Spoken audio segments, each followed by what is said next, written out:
Numericals कितने type का आ सकते हैं। सो अगर न्यूमेरिकल्स की बात करूं तो न्यूमेरिकल्स में पहला सबसे पहले जो क्वेश्चन आएगा वो आएगा अगर एक इलेक्ट्रॉन जंप कर रहा है हायर ऑर्बिट से लोअर ऑर्बिट में तो लाइट की जो वेवलेंथ निकली है या लाइट की जो एनर्जी निकली है वो बताइए कितना है, ऐसा क्वेश्चन आ सकता है।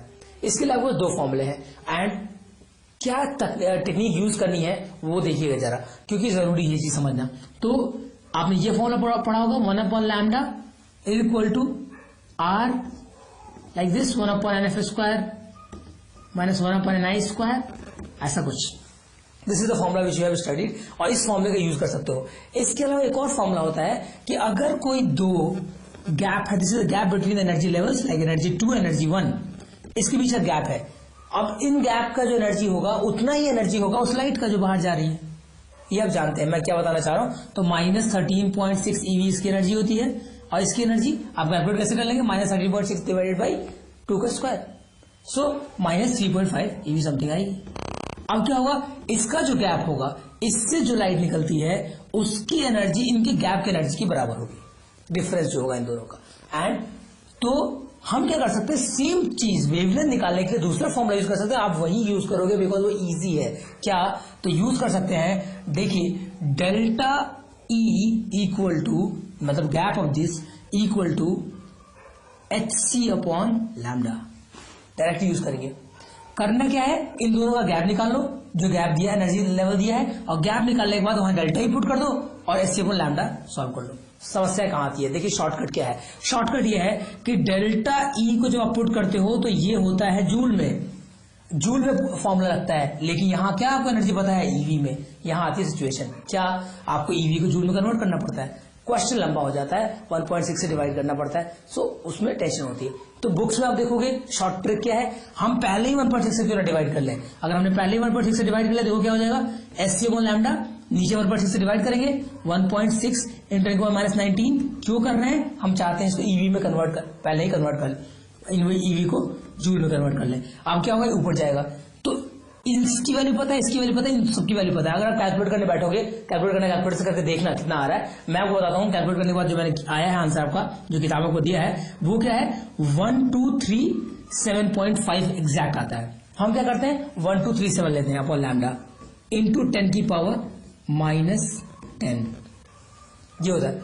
इस तरीके से करके होता है। फिर क्या होता है, इसमें आप डेल्टा ई को लेकर सॉल्व कर लोगे आगे, कि इसमें इस तरह से आ जाएगा, तो 1237 अपॉन लैम्डा को की बजाय क्या कर लेते हैं, 1240 ले लेते हैं, 1240 ले लेते हैं एंड इसको लेकर सॉल्व कर लेते हैं। तो देखिए कितना हो गया, मैंने क्या बोला, इतना डिफिकल्ट फॉर्मूला करना शुरू करोगे या इसमें वैल्यू पुट करोगे, इसके बजाय सीधे फॉर्मूला लिखो और इसके बाद स्टेटमेंट आ जाओ। और अब क्या बचा, दो स्टेप, लैम्डा निकालना है, डेल्टा ही पता है, पुट किया answer. And that's why this will make your life very easy. और न्यूमेरिकल तो आना ही है इसके ऊपर, इसलिए इसको ध्यान दें। ओके, जैसा मैं कह रहा था आपसे कि 1240 अपॉन लैम्डा इंटू 10⁻10, अगर इसको 1237.5 लेके जाओगे तब 10⁻10 आएगी। लेकिन अगर इसको, अगर हम ऐसा करें, ये -9 होता है, अगर ऐसे लेके जाएंगे तो यहां आ जाएगा -9। इसको ध्यान से देख लीजिएगा मैं क्या बता रहा हूं। मतलब this is the formula that is use in your books, जो आपके सॉल्व एग्जाम्पल है उसमें ये यूज किया गया है। आप इससे आंसर निकालोगे ना तो इससे थोड़ा सा फर्क आता है एक्यूरेसी में, बट इजियर हो जाता है आपके लिए करना। तो आई विल सजेस्ट इससे करो, 0.5 0.1 का फर्क आएगा, जिसमें नंबर का कोई ज्यादा इश्यू नहीं होता है। So this is a type of numerical that you will try to solve. अब क्या है, इसमें और टाइप ऑफ क्वेश्चन क्या बन सकता है, तो देखिए इसमें 2-3 टाइप के क्वेश्चन बन सकते हैं सेम कॉन्सेप्ट पे, एंड वो मुझे आपको समझाना है या वो आपको समझना है और टाइप के साथ प्रैक्टिस करनी है, ठीक है। तो देखिएगा, देखिए मैं क्या बताने जा रहा हूं, pay attention please. So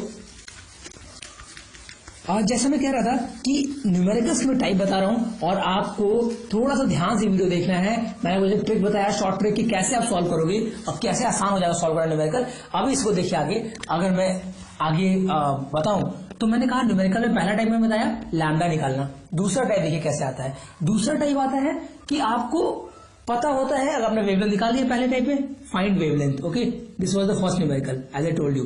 second type of numerical क्या आएगा, आपको आएगा वेवलेंथ दी होगी, देखिएगा वेवलेंथ दी होगी और ऐसे ऐसे करके आपको एनर्जी ऑर्बिटल्स बने होंगे, ऐसा क्वेश्चन में देखा होगा, और यहां से दिया होगा ट्रांजिशन, यहां से ट्रांजिशन दिया होगा, ऐसे दिया होगा, ऐसा कुछ ट्रांजिशन दिया होगा और नाम दिया होगा ABCD। क्वेश्चन होगा कि बताओ कौन से ट्रांजिशन में अगर वेवलेंथ 102.7 नैनोमीटर है तो what should be the transition जिसमें कि ये आपकी वेवलेंथ निकलेगी इतनी नैनोमीटर की। मतलब अब क्या करना है, सेम क्वेश्चन, अभी क्या करना है, अब इसको डेल्टा ई निकालना है। फिर से सेम फॉर्मूला लगाओ, डेल्टा इज इक्वल टू 1240 जिसमें लिखा 10⁻⁹ अपॉन लैम्डा, और इसको अपॉन लैम्डा करोगे तो क्या लैम्डा की वैल्यू उठा के यहाँ पुट कर दो, जब लैम्डा की वैल्यू पुट करो तो यहाँ डेल्टा ई आ जाएगा। अब डेल्टा ई आएगा तो क्या होगा, उस क्वेश्चन में आपको इस सबकी एनर्जी लेवल दिया होगा, जैसा कि कुछ ऐसा दिया होगा एनर्जी लेवल, सबकी वैल्यू दी होगी, उसमें सब्ट्रैक्ट करके देख लो कि किसका डेल्टा ई इससे मैच कर रहा है और that will be the answer. बहुत इजी न्यूमेरिकल है और प्रैक्टिस जरूर करो तो पक्का ही आप सही कराओगे पेपर में, कोई टेंशन नहीं है उसकी। इसके बाद तीसरी बात, एक और न्यूमेरिकल जो हम डिस्कस करने जा रहे हैं वो क्या है, वो आता है एनर्जी कैलकुलेट करने के लिए। अब एनर्जी कैसे कैलकुलेट करेंगे, तो -13.6 अपॉन n² होता है En, that is the energy level. इसका फॉर्मूला होता है एनर्जी लेवल का -13.6 अपॉन n²।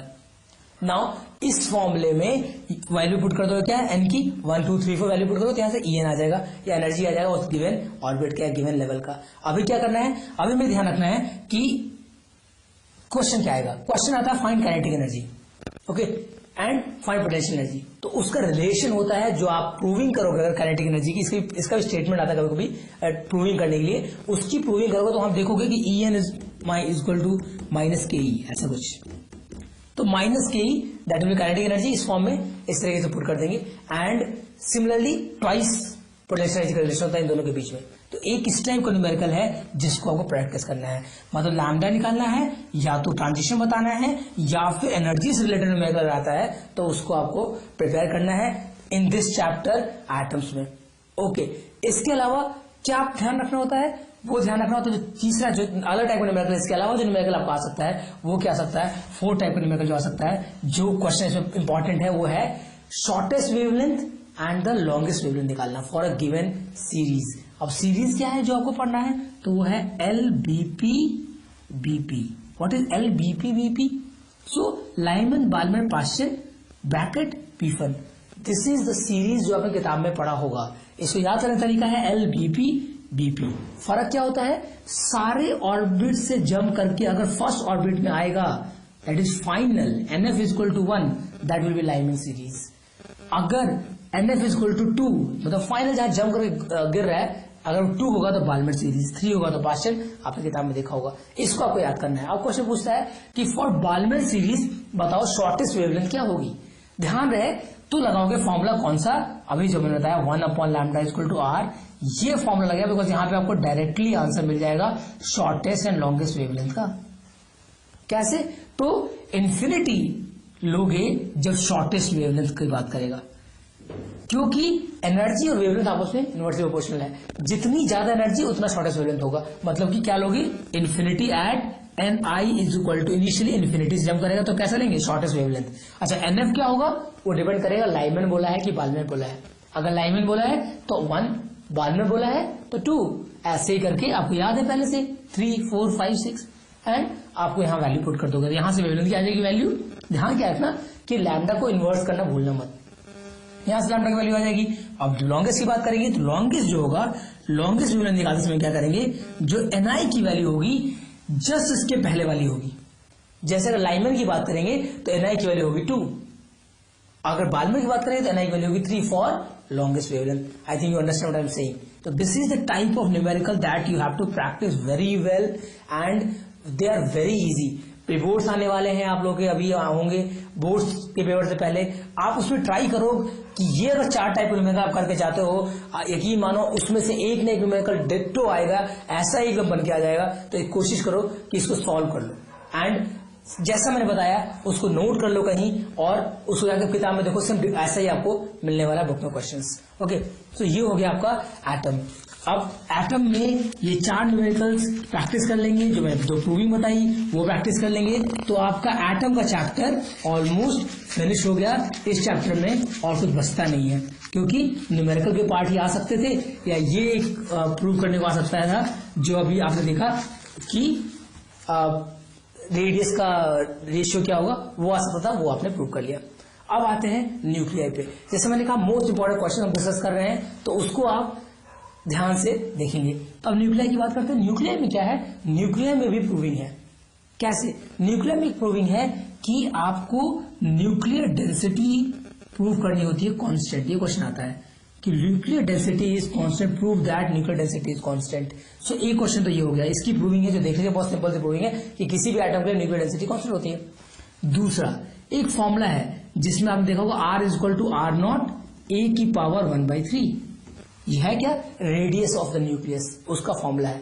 इस पर न्यूमेरिकल कैसा आता है, तो देखो आपको रेडियस किसी भी एटम का पता करना हो, उसका अगर आप एटॉमिक मास पता है तो R नॉट वैल्यू कांस्टेंट रहती है, आप यहां पुट कर दोगे A तो उसके प्रोपोर्शनल आ जाएगा।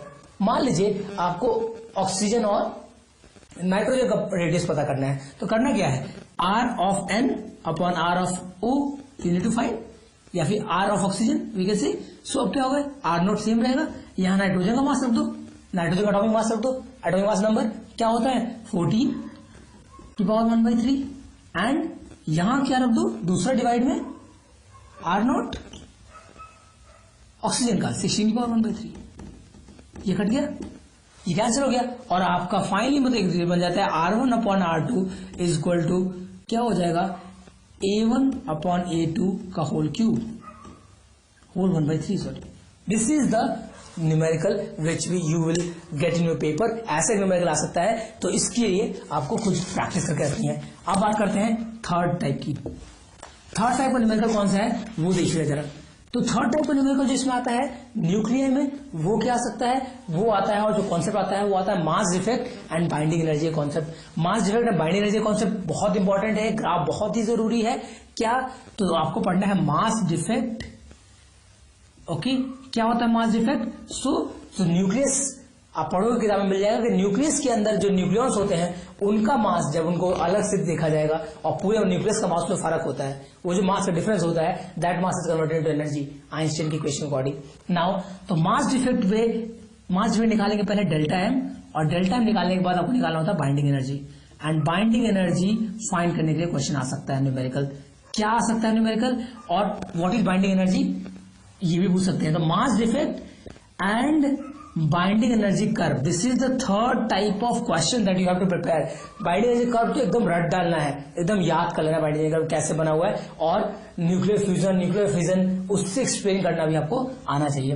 फोर्थ टाइप में इसमें न्यूमेरिकल क्या आता है, पहले आप डेल्टा निकालोगे, मास डिफेक्ट निकालोगे। मास डिफेक्ट निकालते समय क्या ध्यान रखोगे, ये ध्यान रखोगे कि मास डिफेक्ट निकालते समय एएमयू मिलोगे वैल्यूज, और एएमयू वैल्यू लेके इसको सॉल्व करोगे। मास डिफेक्ट आ गया, फिर क्या निकालोगे, बाइंडिंग एनर्जी। बाइंडिंग एनर्जी का क्या ध्यान रखना कि मास डिफेक्ट निकालने के बाद डेल्टा MC स्क्वायर वाला फॉर्मूला न लगाए, क्या करो इसको डायरेक्ट मल्टीप्लाई कर दो, जो मास डिफेक्ट आता है उसको मल्टीप्लाई कर दो 931.5 MeV से। क्यों, अभी आप लिख दो वहां पे एज वी नो 1 AMU में इतनी एनर्जी ही रिलीज होती है, तो इतने AMU में कितनी रिलीज होगी, इतने से मल्टीप्लाई कर दें। और स्टेप क्या है, पहले find mass defect and then multiply that mass defect with 931.5, that will give you the binding energy.